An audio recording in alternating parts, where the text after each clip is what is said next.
Thilo Kehrer is going to sign for West Ham. We think it's going to be today, or at least he's flying over for a medical. Now, he uttered the words which were music to every West Ham's fan's ear, which was, I'm not going to sign for Sevilla, who'd come in late. Trying to scupper the deal. Naughty Sevilla. Hey, they shouldn't have any bragging rights over West Ham. We beat them. Currently, we're better than Sevilla. It's as simple as that.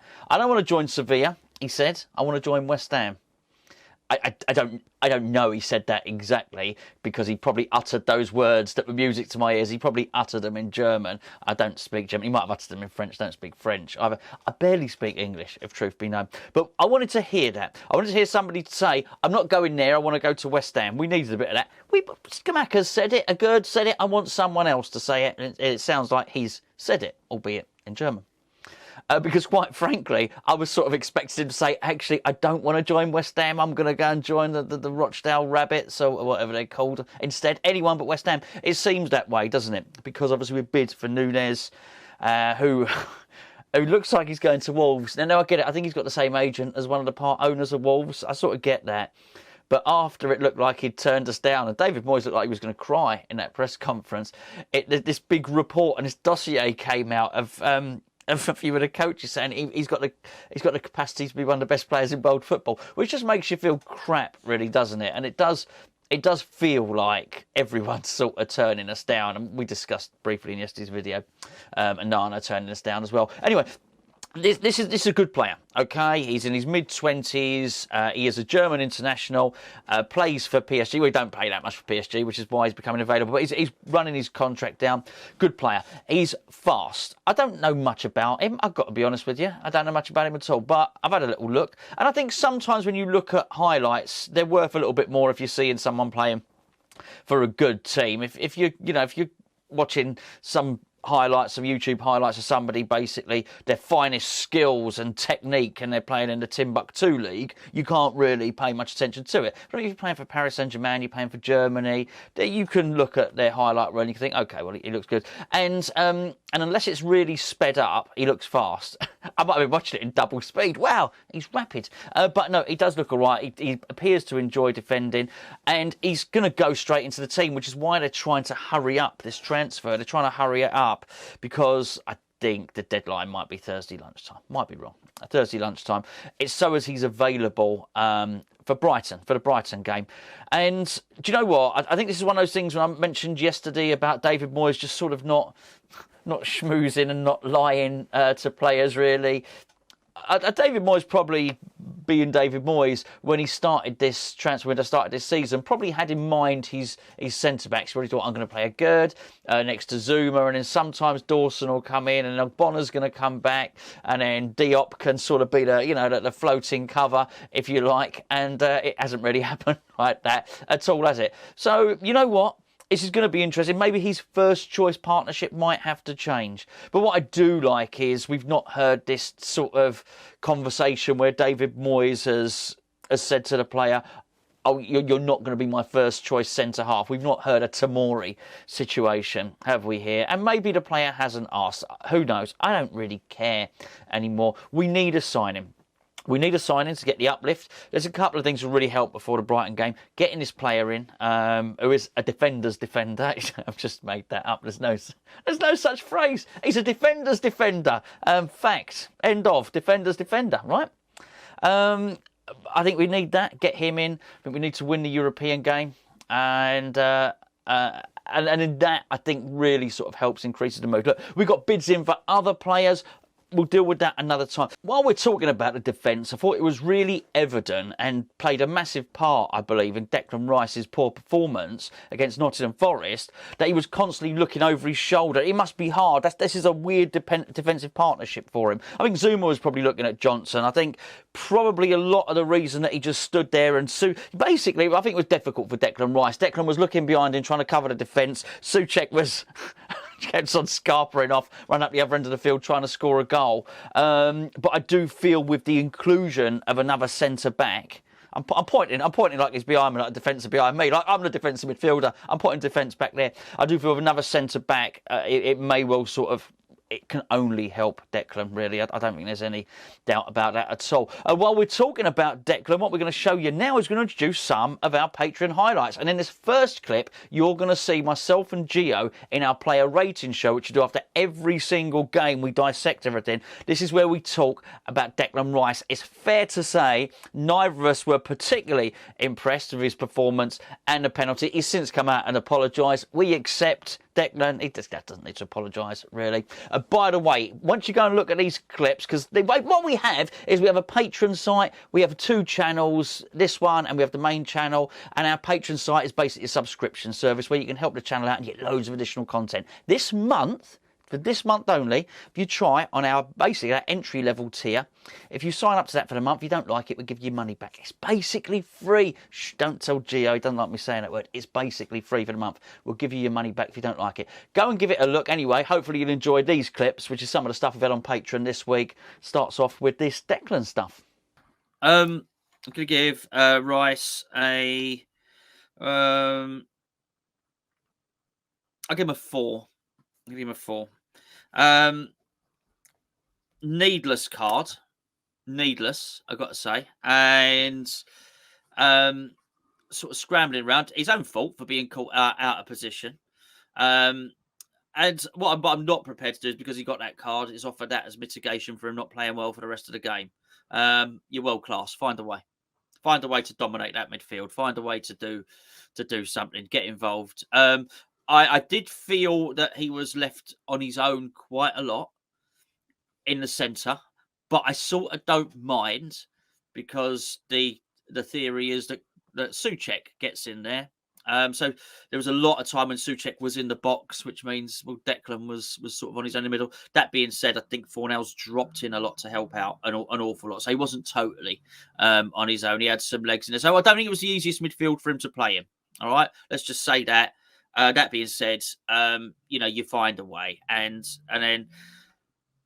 you can't not score him down because of that penalty. The penalty was bloody awful. And what I think part of being a strong character maybe is actually to know when you're not on it. You know what I mean? To know when not to have so much self-belief's a really, really good thing. Okay, it shows confidence. But actually shows us a little bit of self-analysis to know when you're having a good day and you're having a bad day. And maybe, just maybe, that was a point, particularly as a captain, to look at himself and think, you know what, maybe not. Maybe I'm going to give this to one of the others who we mentioned in the review. But it was weak and it was crap, and it was a pretty poor performance in terms of getting the card, penalty, and general midfield display. Yeah, I'll give him a 3. I thought he was really, really poor. Even in the second half, he was getting on the ball a lot more because Nottingham Forest had dropped deep and he was starting to pick it up 25 yards from their goal. But even then, he wasn't making anything happen. Now, that's not necessarily his job. However, I've seen Fabinho do stuff for Liverpool and I've seen Rodri do stuff for Man City where if they're up against it, often one of those defensive midfielders will produce the pass or sometimes even the shot or whatever it is that leads them to score. And Declan's got to add back to his game a little bit. And I think yesterday was one of those games where we could have done with him just stepping up a little bit and saying, I am the one world-class player on the pitch. I'm going to show you. We didn't see it. I am the captain of West Ham, the new leader at West Ham. I'm going to show you. Again, didn't see that. And I was disappointed in him. The penalty was horrendous. From my memory, I think he's taken 4 now, and all 4 times he's gone to the exact same place in the goal.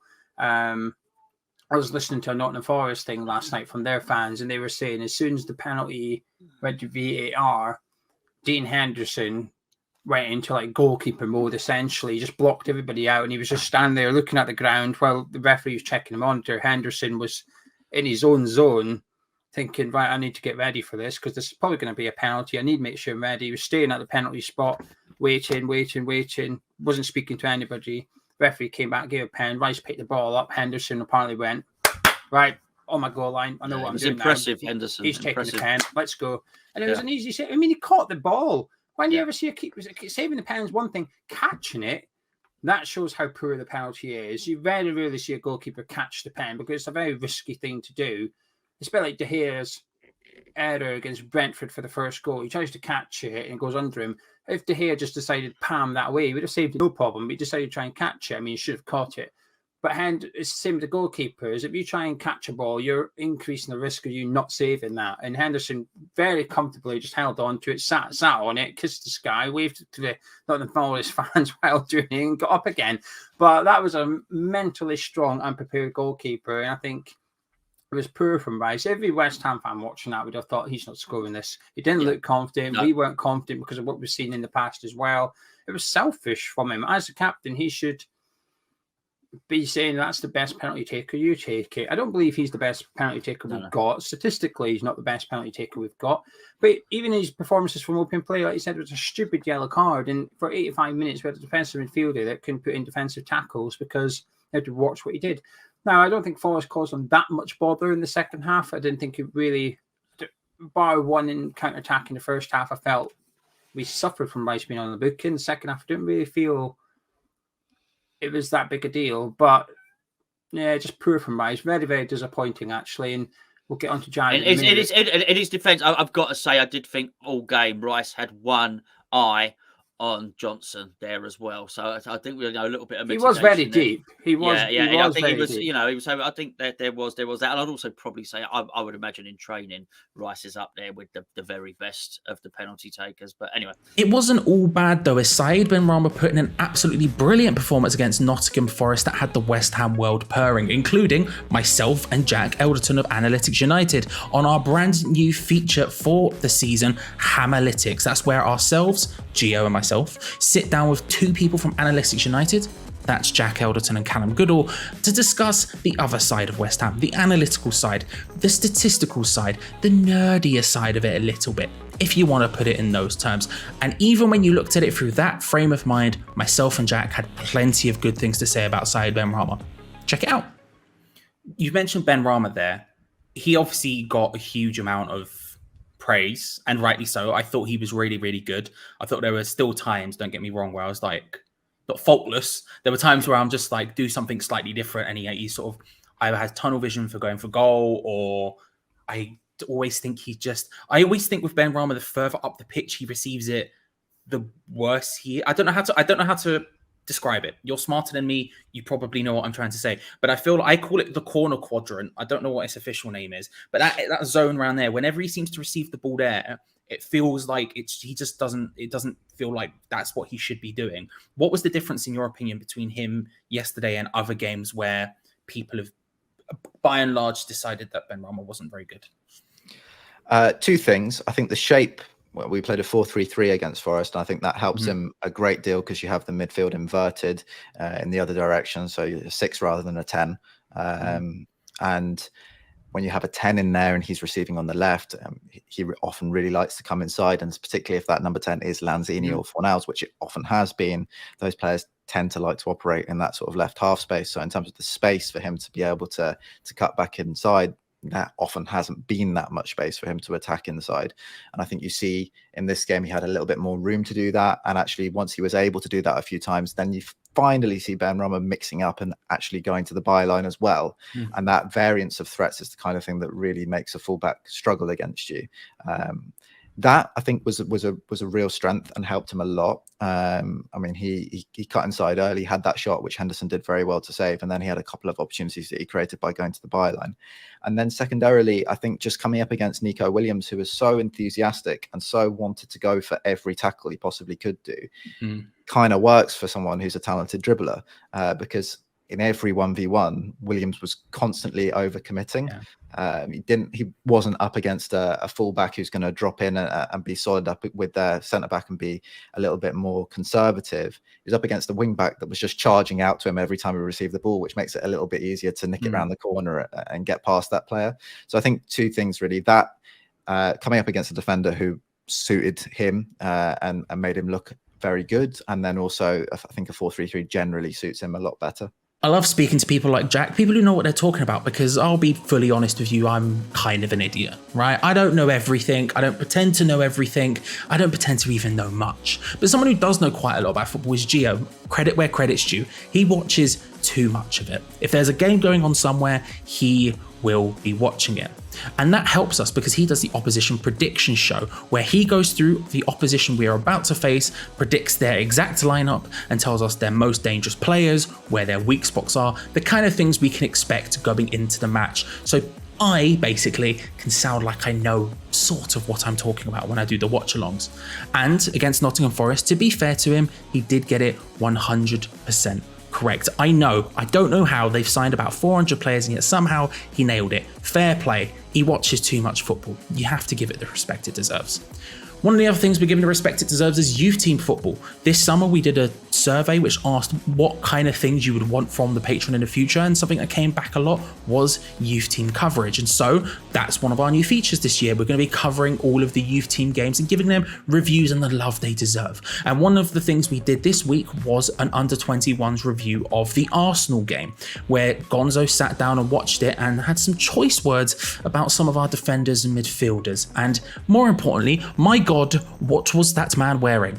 I don't know why he thought that was a good decision. I don't know. Do you know what? I'm just going to let him talk because I don't know what to say. So looking at it, I mean, obviously I've learned a lot because I've seen players I hadn't seen play before. With, you know, I guess I'm judging them on one game. That's it. But I over the season, we'll see more of them and learn more of them. I do think if Moyes was watching that today and he's looking for players who can fit into the defensive shape of West Ham, he wouldn't have found any. He really, really wouldn't. Look, Baptiste is clearly a player of promise. He's not ready. It is not ready.